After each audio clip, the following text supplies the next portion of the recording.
Olá, galera. Existe uma parte da física que estuda os fenômenos relacionados à temperatura, calor, mudanças de fase, que é conhecida como termometria. O termo,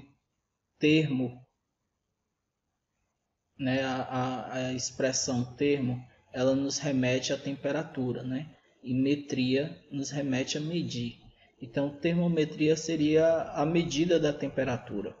Para medir temperatura, hoje em dia, a gente utiliza um instrumento chamado termômetro, né?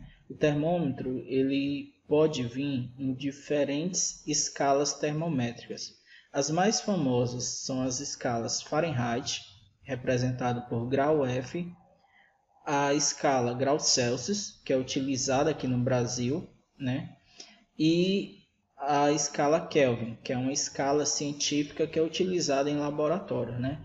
A unidade padrão no Sistema Internacional de Medidas é a escala Kelvin, que é representada apenas pela letra K.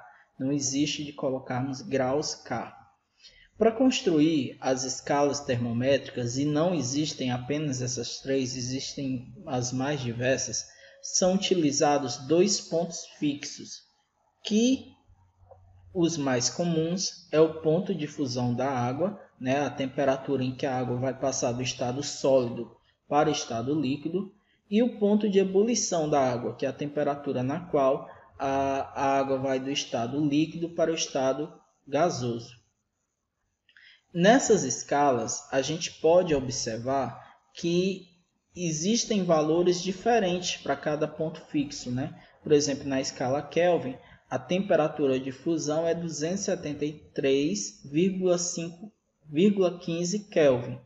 Já na escala Celsius, é 0 graus Celsius. Na escala Fahrenheit, o ponto de fusão é 32 graus Fahrenheit. Então, são números diferentes que representam a mesma temperatura. É importante destacar isso.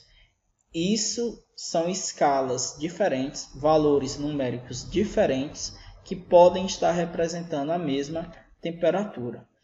Fazendo algumas operações matemáticas, a gente chega nessas fórmulas aqui que a gente consegue converter de uma unidade para outra.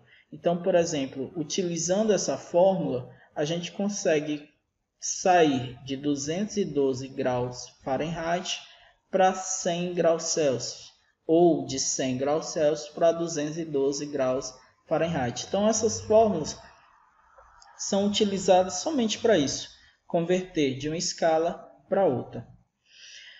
Aqui a gente nota que em Kelvin aparecem esses valores decimais aqui, 0,15, tá certo? A gente vai tirá-lo, tá certo? A gente vai ignorar esse 0,15.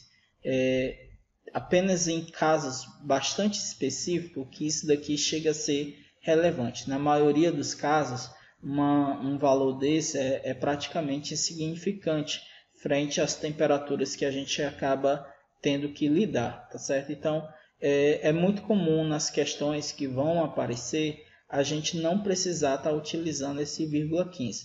Mais para frente a gente pode até ver situações em que eles aparecem, mas de um modo geral não precisamos utilizar.